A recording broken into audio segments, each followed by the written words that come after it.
അതാക്കാ മൊലാളി Gulf പോയിക്കണേ. ഇവിടെ step ഇടാൻ മറക്കരുതിട്ടാ. ഈ ഭാഗത്ത് ഇവിടെ സെൻട്രലായിട്ടും ആ സൈഡിൽ ഇതാ മേലൊക്കെ എത്തുമ്പോൾ ഇതാ ആ അരുക്കായിട്ടാ സ്റ്റെപ്പ്. അത് എങ്ങനെ പഠിച്ച് നല്ല സൂപ്പർ ആക്കിയിട്ടുണ്ട് പോരി. സമ്മതാക്കാം ഇവിടുത്തെ കാക്ക അല്ലാ മുത്തുമണിയാണേ സമ്മതാക്കണേ.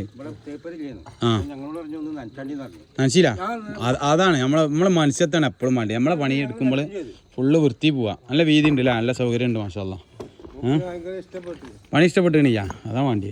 അപ്പോൾ നമ്മളെ പണി എന്ന് പറഞ്ഞാൽ അങ്ങനെയല്ലേ സമ്മതാക്കാം. കണ്ടാൽ തന്നെ അറിയാലോ. ഇതേപോലെ മറ്റേ നല്ല സെറ്റപ്പ് ആക്കിയിട്ട് എടുത്ത് പോരും. അവിടെ ഉണ്ട് കേട്ടോ അവര് പണിക്കാർ അവിടെ ഉണ്ട്. അവിടെ ഉണ്ട് അവർ. ആയിക്കോട്ടെ. അടി ഫുള്ള് ഇട്ടില്ല. അടി ഫുള്ള് സിമെന്റ് തന്നെ ഇട്ടേ. കാരണം എന്താ സിമെന്റ് തന്നെ അല്ല മറ്റെന്താ പറയാ കാലം കൊണ്ട് ഇത് താത്തി കഴിഞ്ഞാൽ സമ്മതാക്കാം അവിടുത്തെ വാട്ടർ ലെവലൊക്കെ വന്നിട്ട് താത്തുകയാണെങ്കിൽ എന്ത് ചെയ്യരുത് അവിടെ ഇല്ലാതിരിക്കരുത്. അതുകൊണ്ടാണ് ഞാൻ സിമെന്റ് ഇട്ടാളിന്ന് പറഞ്ഞത് കേട്ടാ.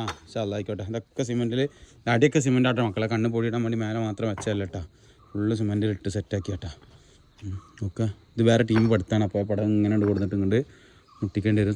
സമ്മതാക്കാം ഇങ്ങോട്ട് മേലേക്ക് എത്തിയിട്ട് ചെത്താണെങ്കിൽ അവിടെ എത്തുമ്പോൾ ഒന്ന് ചെത്തി കൊടുത്താണ്ടിട്ടാ. വെട്ടാണ്ടെങ്കിൽ വെട്ടിയിട്ട് വൃത്തിയായി കഴിട്ടാ. ഈ ലെവൽ ഇങ്ങനെ വന്നോട്ടെ. ഈ ലെവലേ ആ വരുന്ന ലെവൽ ഇങ്ങനെ വന്നോട്ടെ. പിന്നെ ആണ്ട് കൊണ്ടുപോകണ്ട. അതായത് നമുക്ക് നോക്കിയിട്ട് കൊണ്ടുപോകാം.